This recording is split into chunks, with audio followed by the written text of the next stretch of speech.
የአከራይና ተከራይ ጉዳይ እዚህ ከተማ ላይ 100% በአንድ ጊዜ የሚጨምሯል። በቤት ኪራይ ጉዳይ ክብርት ከንቲባ ምን ያገባል? ክቡር ጠቅላይ ሚኒስትሩ ምን ያገባል? በፍጹም ስግብግብነት እንጂ ከቤት ለማስወጣትም ሲፈለግ ተመሳሳይ ድርጊት እንደሚደረግ አይተናል። እኛ እኮ ኢትዮጵያ ውስጥ እኮ ይኸው አረና ግድግዳ ነው የኛ ምን ስርዓት ውስጥ ያልገቡትን ግን ህጉ ላይ በተቀመጠው መንገድ እየቀጣን ማስተካከያ እያደረግን ስርዓቱን የምናስተገብር ይሆናል። ሰላም ጤና ይስጥልኝ የውርጄ መልቲ ሚዲያ ተከታታዮች፣ ሰላም እንደምን ከረማችሁ፣ እንደምን አላችሁ? ለሰሞኑ የተከራይና አከራይ ጉዳይ ላይ እንቀጣቸዋለን የሚል የክብርት የአዲስ አበባ ከንቲባ እንደዚህ አይነት መልእክት አስተላልፈው መልእክቱ ሰምተን እንመለስ። የአከራይና ተከራይ ጉዳይ እዚህ ከተማ ላይ ዋናው ችግር ያለው እዚህ ከተማ ላይ 100% በአንድ ጊዜ የሚጨምሩ አሉ፣ ከ100% በላይ የሚጨምሩ አሉ። በፍጹም ስግብግብነት እንጂ ያለውን ነባራዊ ሁኔታ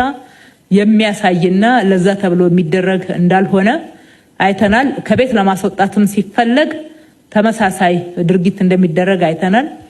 ይሄ የተከራዩንም የአከራዩንም መብት የሚጠብቅ ባላንስ ያደረገ አሰራር ስለሆነ አሰራሩ ስርዓት ውስጥ መግባት የግድ ይላል። በደረስንበት ልክ ስርዓት ውስጥ ያልገቡትን ግን ህጉ ላይ በተቀመጠው መንገድ እየቀጣን ማስተካከያ እያደረግን ስርዓቱን የምናስተገብር ይሆናል። ማንኛውም ሰው እኔ ተነስቼ ህግ አይቆጣጠረኝ እና መንግስት ምን አገባ ማለት አትችልም ማለት ነው። መንግስት ምን አገባ ማለት አንችልም። በቤት ኪራይ ጉዳይ ክብርት ከንቲባ ምን ያገባል? ክቡር ጠቅላይ ሚኒስትሩ ምን ያገባል? ከኔ ጋር አንድ ድንጋይ ያላቀበሉ ምን አገባቸው ብላችሁ እንደፈለጋችሁ ብትሉት ሀገሪቱ ህግ አለ ተባይዞ በህግ የመተዳደር ግዴታ አለብን። ሁላችንም ግዴታ አለብን። የእውነት እስከሆነ ደግሞ የቤት ባለቤቶች የምንለው ሰዎች እኛ እኮ ኢትዮጵያ ውስጥ እኮ ይኸው ጣራና ግድግዳ ነው የኛ የምንለው። መንግስት የትኛውን ቦታ ነገር ቢፈልግ ያፈርስና ይወስዳል። በቃ አለቅ። ይሄ የኢትዮጵያ ህገ መንግስት ያስቀመጠው ነው። ዶክተር አብይ አይደለም ያስቀመጠው፣ ከዛ በፊት የተቀመጠው ህገ መንግስት ነው። ሰው ህገ መንግስቱን ህጉን ማክበር የግዴታና ግዴታችን ይሆናል ማለት። አላከብርም ካልክ የሚያስከብር አካል ስላለ እሱ ብዙም ያን አይል እንትን የሚያደርግ አይደለም። እውነት ለመነጋገር በደንብ ቆም ብለን ማሰብ ጥሩ ይመስለኛል። ምክንያቱም መሬት የመንግስት ነው። ኢትዮጵያ ውስጥ የኛ ጣራና ግድግዳ ነው። መሬት እኮ መለወጥ አይቻልም የሚባል ሀገር ላይ እኮ ነው። ታውቃላችሁ አይደል? እኔ ከአከራይና ተከራይ ጉዳይ ጋር ያያይዤ አንዳንድ ነገር ማለት ፈልጋለሁ። ከዚህ በፊት አንድ ሁለት ቪዲዮ ሰርቻለሁ። ያን ቪዲዮ ላይ ብዙ ሰዎች እንደተቀየሙም አይቻለሁ። ብዙ ሰዎች እንዴት አንተ እንደዚህ ትላለህ? መንግስትም ይሁን ክብርት ከንቲባ ምን ያገባቸዋል? አንድ ድንጋይ ያቀበለልን አንድም የለም ያላችሁ ሰዎች አላችሁ። ከዚህ ጋር ያያይዤ አንዳንድ ነገር ማለት ፈልጋለሁ። መጀመሪያ እንድትሰሙኝ የምፈልገው እኔ ህግ አውጪ አይደለሁም። የወጣውን ህግ ነው አምጥቼ ለማህበረሰቡ ያልሰማውን ሰው መረጃውን ለመስጠት የመጣው እንጂ ማንንም ለመጉዳት ማንንም ለማለት እንዳልሆነ እንድትረዱልኝ እፈልጋለሁ። መንግስት አንድ ድንጋይ አላቀበለልኝም፣ እኔ ቤቱ ሲሰራ ከኔ ጋር አልሰራም የምትሉ ሰዎች ደግሞ አላችሁ። እውነት ነው፣ ያን አላረገም ይሆናል። አሁን በዚህ ሰዓት የቤት ኪራይ ምን ያህል እንደጨመረ እንደሆነ ሁላችንም የምናውቀው ነው። ክብርት ከንቲባው እንዳሉ ብዙ ሰዎች እጥፍ የሚጨምሩ ሰዎች አሉ። አንዳንዴ እንደ የኛ ሀገር ናቸው እንደ የኛ ሰዎች ናቸው እንደ እስኪያስብሉኝ ድረስ ለማለት ነው። ለምን ወገን ላይ እንደዚህ እንደሚያደርጉ አላውቀውም።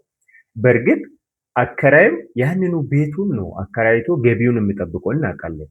ግን ያለ ዜጋ ያለ ማህበረሰብ እንዲህ ያለ የዋጋ ጭማሪ ጥሩ አይደለም። በኋላ እንደ ማህበረሰብም እርስ በርስ የሚጎዳን ነገር እንዳይሆን እኔ አደራ ማለት ፈልጋለሁ። ነገር ግን እኔ ማንንም ለመጉዳት አይደለም።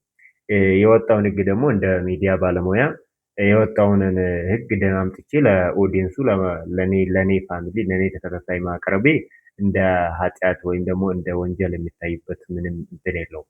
አንዱ ወድጄ አንዱን መጥራት አልችልም ማለት ነው። ነገር ግን እኔ ምናልባት አከራዩን ለመጉዳት ብዬ ያወራሁት ቪዲዮ አለ ብዬ አላስብም። ግን ደግሞ ሳወራ አንዳንድ አከራዮች ነው ያልኩት። አንዳንድ አከራዮች አንዳንድ ስግብግብ አከራዮች አላችሁ ነው ያልኩት። ማለት ይሄ እርስ በርስ ዜጋ ለዜጋ አይጨቃከን ነው የኔ ጥያቄ። ታውቃላችሁ። አሁን በዚህ ሰሞን የት ልሂድ፣ ቤት አጥቻለሁ፣ የት ልግባ የሚል ሰው ብዛቱ ለምን በዚህ ልክ? መንግስት ከኔ ጋር ቤት አልሰራም እና አንድ ድንጋይ ከኔ ጋር አልተቀበለም የምትሉ ሰዎች አንዳንድ የማይመለሱ መልስ አለ። ግን እኔም ደግሞ የተወሰነ ዝም ብዬ መልስ ለመስጠት ሞክራለሁ። መንግስት ምናልባት ከእናንተ ጋር ድንጋይ ያላቀበለ ይሆናል። ነገር ግን የትኛውም ዓለም ላይ ብትሄዱ በህግ ነው የምተዳደረው። ዝም ብሎ በዘፈቀድ ተነስቶ የሚጨመረው ቤት የክራይ ቤት የለም። ባይዘ ስርዓተ ቢስ የሆነ እንደሆነ ማለት እዚህ ሀገር ላይ ዜጋው መኖር አይችልም ማለት ነው። ሰው ሰርቶ ቢያንስ እኮ የትኛውም ሰው መጀመሪያ ብር ነው አይደል? ይማራል። ከተማሪ በኋላ ይሰራል። ከሰራ በኋላ ነው ቤት መስራት የሚችለው። የሆነ ቦታ ማረፍ ይኖርበታል። የራስን ማረፋ ከመሰራቱ በፊት ማለት ነው። እኔ በእኔ ቤት መንግስት ምን ይመለከታል? የኔ ቤት ነው ምን ይመለከታል ብላችሁ አንዳንድ አከራዮች፣ ሁሉም አከራይ ነው ልንል አንችልም። አንዳንድ አከራዮች ሰዎችን እያስቸገራቸው እና ይሄ ጥሩ አይደለም፣ ወንጀልም ነው ያስጠይቃል። አሁን ላይ ደግሞ ብዙ ተከራዮች ምንድነው የሚሻለን ቀድሞ እያስማሙን ነው። አንዳንድ አከራዮች ቤቱ ይሄድና ለምሳሌ ቤቱ 10 ሺህ ብር የሚከፈል ከሆነ ከተከራዩ ጋር መስማማት ይፈልጋል። ትወጣለህ ወይስ ዋጋውን ጨምረ ከኔ ጋር ተስማምተ ወረዳ እንሄዳለን የሚል እንዲህ አይነት አስተሳሰብም አምጥተዋል። ይኸውላችሁ ተከራዮች መብታችሁ በትክክል ኤክሰርሳይዝ ማድረግ ያለብን ጊዜ አሁን ይመስለኛል። አሁን በዚህ ሰዓት ነው ማንኛውም ተከራይ ህጉን መብቱን በትክክል ኤክሰርሳይዝ ማድረግ ያለበት። መንግስት ደግሞ ማንኛውም አለ ይሁን በቅርቡ የወጣ ማንኛውም ተከራይና አከራይ ከዚህ በኋላ እንግዲህ እንደ ድሮ ዝም ብሎ ሄዳችሁ ውል ማደስ አይደለም። ከእንግዲህ ማንኛውም ተከራይ ወደ ውል ማደስ ሲሄድ ከዚህ ሲከፈልበት የነበረው ስሊፖችን ይዞ መሄድ አለበት። ገባ? በባንክ ሊሆን ይችላል፣ በቴሌ ብር ሊሆን በዋቴቨር ብቻ በከፈልኮበት ይዜ መሄድ አለበት። እሱን ይዛችሁ ነው መሄድ ያለባችሁ። ያንን ላይ ነው 11.5% የሚጨመረው። ከዛ ውጪ የጭማሪ ጣራ አይሰራም ማለት ነው። አከራዮች ተከራዮች መብታችሁን በትክክል ኤክሰርሳይዝ ማድረግ ያለባችሁ አሁን ላይ ነው። ይሄን በየቤት መስማማት የሚባል ነገር የለም። መብታችሁን መጠቀም ትችላል። እናንተን አስወጥቶ ራሱ ካልገባበት ሌሎች ሰዎችን የሚያስገባ ከሆነ እሱንም ተከታትላችሁ ለህግ ማቅረብ ትችላል። መብታችሁ። አንድ ተከራይ ለአንተ ካከራየ በኋላ ቤቱን ለክራይ ቤቶች ካስረከበ በኋላ ከሁለት ዓመት በኋላ አንተን ማስወጣት እኔ ገብቼ ሊኖርበት ነው ማለት ይችል ይሆናል። መብቱ ነው፣ ይፈቀዳል። ነገር ግን እናንተን አስወጥቶ ሌሎች ሰዎችን ለማስገባት ከሆነ እሱ ወንጀል ነው። በየመንደር የሚያደርጉት ውል፣ በየመንደር የሚደረጉ ውሎች ይሄም ወንጀል ነው፣ ያስጠይቃል። ይሄ እኔ አይደለም ያልኩት። የቤቶችና አስተዳደርን ኃላፊውን ሄዳችሁ መጠየቅ ትችላላችሁ፣ መብታችሁ ነው። አንዳንድ ሰዎች የሚከፋችሁ አለ። ለምን ደግሞ ኢትዮጵያ ውስጥ እንደዚህ አይነት ህግ ወጣ ብላችሁ የምትከፉ ሰዎች አላችሁ። ትክክል አይደለም። ውል ለማደስ ስትሄዱ አንደኛ በፊት ጊዜው ገደቡ ሊያልቅ ያለው 2 ዓመት ላይ ያልቅ ያለውን ውል ይዛችሁ ትሄዳላችሁ። ሲቀጥል መታወቂያ፣ የቀበሌ መታወቂያ፣ ዲጂታል መታወቂያ፣ ጦሪታ መታወቂያ፣ ዋቴቨር ብቻ ከአንዱ መታወቂያ ይዛችሁ እናንተን የሚገልጽ መታወቂያ ይዛችሁ መሄድ አለባችሁ ማለት ነው።